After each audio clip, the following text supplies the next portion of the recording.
आता आज सोलापूर विधानसभेच्या अनुषंगाने आता आगामी विधानसभाच्या निवडणुकीवर बैठक घेत आहे. काय नक्की कशा पद्धतीची तयारी असणार आहे, किती जागा आपल्याला अपेक्षित आहेत सोलापूर जिल्ह्यातील 11 पैकी, काय सांगा?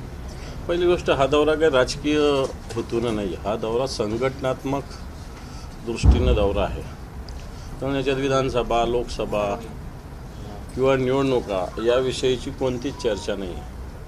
व आमची संघटना जी शिवसेना आहे ही बूथपर्यंत कशा पद्धतीने आहे, जिल्हा परिषद, पंचायत समित्या, ग्रामपंचायती, इथं ओव्हरऑल संघटनात्मक स्थिती काय आहे याचा एक बारकाईनं अभ्यास करून पक्षप्रमुखांना त्याचा अहवाल सोपवणं, एवढंच या बैठकांचा उद्देश आहे. बाकी विधानसभा कोणती, कोण लढणार, कुठे जाणार, मग तो या दौऱ्याचा उद्देश आणि हेतू मुळीच नाही आहे. साहेब, रामगिरी महाराजांनी जे वक्तव्य केलं त्याच्यावरनं राज्यभरामध्ये वाद निर्माण झालेला आहे आणि मुख्यमंत्री त्यांच्याच व्यासपीठावर जातात आणि त्यांचं लोक तिथं स्तुती करतायत, संता म्हणताना कुठले हात लावणार असं वक्तव्य करतायत. आपण कशा पद्धतीने मग एकूण वक्तव्याकडे आणि मुख्यमंत्र्यांच्या मला असं वाटतं मी काही वक्तव्य ऐकलं नाही त्यांचं, पण सर्व संत असतील यांनी समाजात एकोपा राहावा अशा पद्धतीनंच मला असं वाटतं जनतेला संदेश देण्याची आवश्यकता आहे. आणि तसंच रामगिरी महाराजांनी तसं स्पष्ट केलं तर मी काही बोललो, पण माझा उद्देश वेगळा होता. त्या स्थितीमध्ये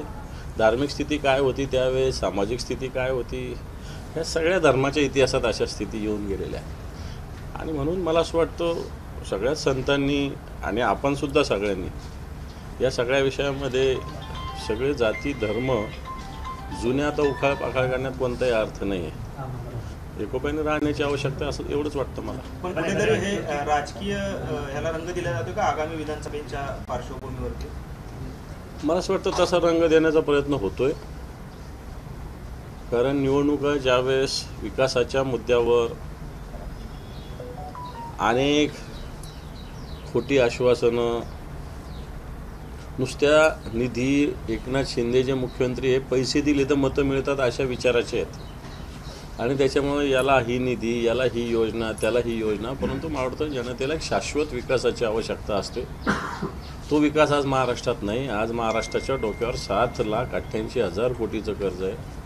महाराष्ट्रातला शेतकरी असमाधानी आहे, बेरोजगार युवक असमाधानी आहे, महिलांवर गुन्हे, महिलांचे गुन्हे, बलात्कार असेल, किडनॅपिंग असतील, ॲसिड फेकणं असेल, असे लाखो गुन्हे या महाराष्ट्रामध्ये, देशामध्ये अव्वल जे 2-3 राज्य त्याच्यात महाराष्ट्राचा नंबर आहे. या स्थितीकडून लोकांचं लक्ष दुसरीकडे वळवणं वाटतं, त्याच्यासाठी अशा सगळ्या गोष्टी केल्या जातात.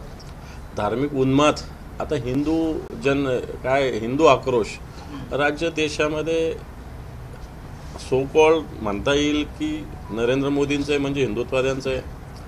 राज्यामध्ये पण हिंदुत्ववाद्यांचं राज्य, तर मग हिंदू आक्रोश सरकारकडे गेला पाहिजे ना. आणि मला असं वाटतं हे सगळी नाटकबाजी आहे.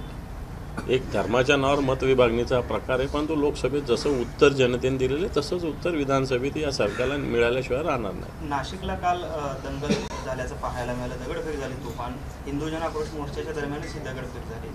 राज्यात विरोधक सातत्याने आरोप करतात की सत्ताधाऱ्यांना राज्यामध्ये दंगली घडवायच्या आहेत. तसं हिंदू आक्रोश मोर्चात कोण सहभागी होते ते बघा. शिवसेना हिंदुत्ववादी आहे.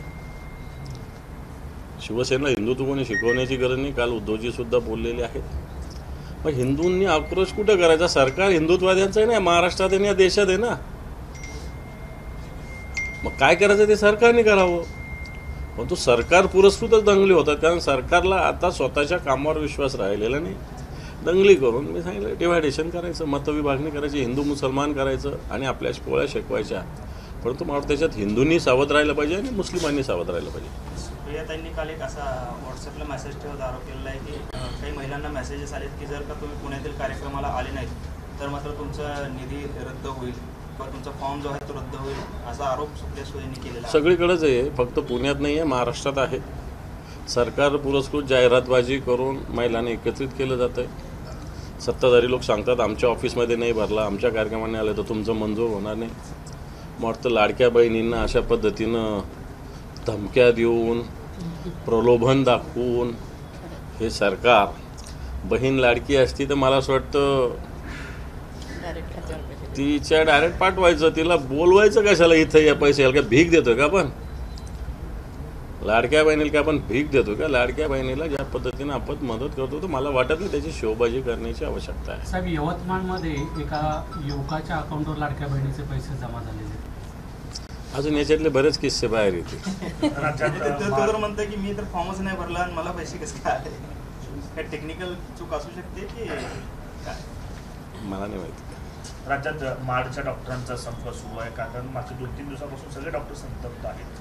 कशा पद्धतीने बघताय सगळ्या डॉक्टरांचा संप? तर बिलकुल ज्या पद्धतीनं ज्या विषयावर डॉक्टर संपावर आहे तो विषय सिरियस घेण्यासारखा आहे. मार्चच्या या विषयाला संपाला जनतेचा पाठिंबा आहे, परंतु माडलाही विनंती आपण केली पाहिजे सगळ्यांनी. शेवटी जनतेचं आरोग्य ही महत्त्वाचं आहे, त्याच्याकडे सुद्धा लक्ष दिलं पाहिजे. तर अजित पवारांनी मतदारसंघ बदलणार असल्याच्या त्यासारखं विधान केलेलं होतं. त्यानंतर छगन भुजबळ यांनी देखील येवला मतदारसंघ बदलण्याची तयारी केल्याचं चर्चा सुरू आहे. कशा पद्धतीने फक्त मतदारसंघ? मला असं वाटतं हे जे कोणी निवडणुकीतून लक्ष तिथे तयारी करतात त्यांचं लक्ष विचलित करण्याचा प्रकार आहे. मला असं वाटत नाही यांना दुसरे मतदारसंघ मिळतील किंवा लोक दुसरे तरी कशाला स्वीकारतील. स्वतःच्याच मतदारसंघात यांना स्वीकारत नाही तर दुसरे लोक कशाला स्वीकारतील यांना. पण लोकसभेला जे निकाल आले, जसं बारामतीचा निकाल आला, तिथं बॅकफुटला जावं लागलं, ते सगळे नेते बॅकफुट. आता हे सगळी महायुतीच बॅकफुटवर आहे, त्यामुळे अजितदादा असेल नाही तर छगन भुजबळ असेल. या निवडणुकीत यांचा पराभव, यांच्या पक्षाचा पराभव अटळ आहे. दादा, खरं तर जागा वाटपाचं चर्चा सुरू आहे. किती जागा आपल्या पक्षाला आणि एकंदरीत महायुतीचं वाटप कशा पद्धतीने होऊ शकतं आणि ती चर्चा कुठपर्यंत आली काय सांगता येईल? मला असं वाटतं यथावकाश अजून महिन्याभराने या सगळ्या बाबी समोर येतील. आत्ताच त्याच्याविषयी मत व्यक्त करणं, अंतिम त्याच्यावर शिक्कामोर्तब झाल्याशिवाय घाईचं ठरेल. खरं तर महाविकास आघाडीचा चेहरा संजय राऊत असं म्हणतात की उद्धव ठाकरे असतील, मात्र काँग्रेसकडून त्याला कुठेतरी आक्षेप आहे की अद्याप चेहरा ठरलेला नाही आहे. कसं करावा काँग्रेसने आक्षेप? आम्हाला उद्धवजी चालत नाही म्हणून काही हरकत नाही, करावा ना. आज उद्धवजी ठाकरे साहेब एक आश्वासक चेहरा या महाराष्ट्राला काय देशाला आहे.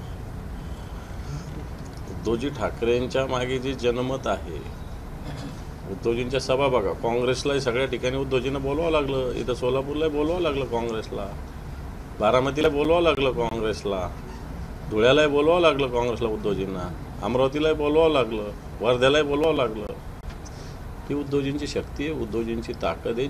म्हणजे ही उद्धवजींची ताकद आहे असं मी म्हणणार नाही, पण जनतेचं त्यांच्या मागे जी एक मोठ्या प्रमाणात एक जनमत त्यांच्या मागे, मला वाटतं आज उद्धवजींचा प्रभावी नेता या महाराष्ट्रात महाविकास आघाडीकडे नाही. महाविकास आघाडीकडे युतीकडे पण नाही. एबीपी माझा, उघडा डोळे बघा नीट.